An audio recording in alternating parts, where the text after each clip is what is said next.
আজ দুপুর 1:06 বিমানটি উড্ডয়ন করে। তখনও ক্লাসের মধ্যে সেই ছোট ছোট বাচ্চাগুলো ক্লাস করছিল। তাদের চোখে ছিল রঙিন স্বপ্ন, বড় হয়ে ডাক্তার, ইঞ্জিনিয়ার, কেউ আবার পাইলটও হবে। তবে তারা জানতো না যে একজন পাইলটের কারণে তাদের জীবনগুলো যাবে। বিমানটি আকাশে মাত্র 12 মিনিট উড়ে 1:18 দিকে বিমানটি মাইলস্টোন স্কুলের উপরে বিধ্বস্ত হয়। এই বিমানটি ছিল আরো 35 বছর আগের পুরনো। যে বিমানটির মেয়াদ আরো 1 যুগ আগে শেষ হয়ে গিয়েছে, সেই বিমানটি নিয়ে আজ দুপুর 1:06 পাইলট তৌকির প্রশিক্ষণের জন্য বের হয়। এটি ছিল তার প্রশিক্ষণের শেষ ক্লাস। আজ যদি তিনি উত্তীর্ণ হয়ে আকাশ থেকে মাটিতে নামতে পারত, তাহলে তিনি একজন পাইলট হিসাবে সার্টিফাইড হতো। তবে শেষ ক্লাসে তার জীবনটি শেষ হয়ে যায়। তৌকির আর সুস্থ সবল ভাবে মাটিতে নামতে পারে। তৌকির যখন বিমানটি নিয়ে আকাশের মধ্যে উঠছিল এবং যখন বুঝতে পেরেছে এই বিমানটি কন্ট্রোল হারিয়ে ফেলেছে, তখন কন্ট্রোল রুম থেকে তৌকিরকে বলা হচ্ছে ইজেক্ট করার জন্য। তবে তৌকির সেখানেও বিমান থেকে ঝাঁপ দেয়নি। তিনি চেষ্টা করেছিল বিমানটি নিয়ে যেন সঠিকভাবে মাটিতে ল্যান্ড করতে পারে, এবং সেই জন্যই মাইলস্টোন স্কুলের সে মাঠের মধ্যে বিমানটি নামাতে নাই। তবে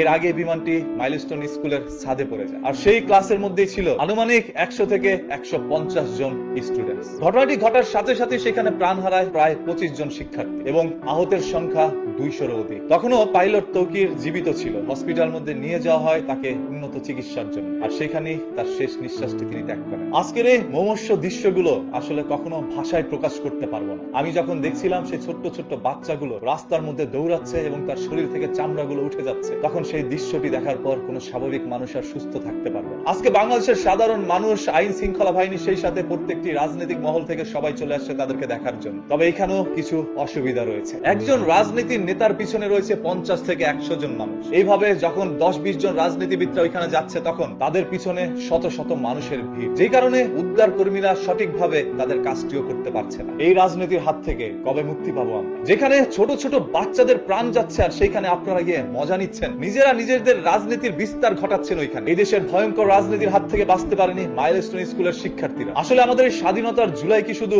মানুষের রক্তই চায়? আজকে পাইলট তৌকির, আগামীকাল হয়তোবা অন্য কোনো পাইলটের জীবন যেতে পারে। কারণ এই মেয়াদ উত্তীর্ণ বিমানগুলো কেন এখন পর্যন্ত আকাশের মধ্যে ওড়ানো হচ্ছে, সেটা নিয়ে প্রশিক্ষণের উদ্দেশ্যে পাইলটদেরকে পাঠানো হচ্ছে। এটা শুধু পাইলটের জীবন নিয়ে ছিনিমিনি খেলা নয়, সেই সাথে আজকের এই দুর্ঘটনার পিছনে সামিল হওয়া অসংখ্য মানুষের জীবন নিয়েও খেলা। কেন এই বিমানটি আকাশে উড়ানো হলো, সেটা নিয়ে হাজারো মানুষের প্রশ্ন।